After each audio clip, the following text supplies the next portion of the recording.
Today, I will introduce the Chinese loader T460.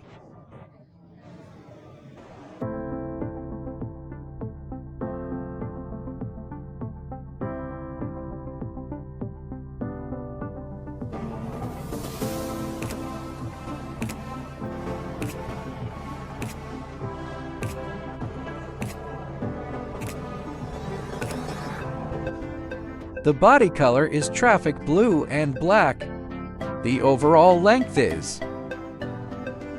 The height is 1.3 meters. With a standard bucket, the total length is 2.14 meters. The total length without the bucket is 1.85 meters.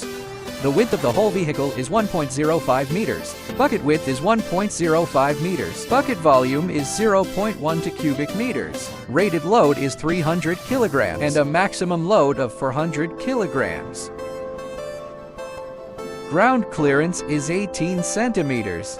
The engineering level track is 180 by 72 by 35. The maximum operating height is 2.4 meters to the bucket pin height.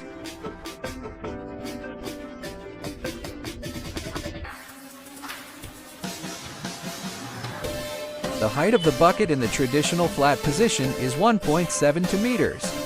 Unloading height is 1.51 meters. Unloading distance is 0.25 meters. Standing shock absorbing spring pedal. Equipped with lithium battery. Rated power is 8 kilowatts, 72 volts and 200 ampere hours.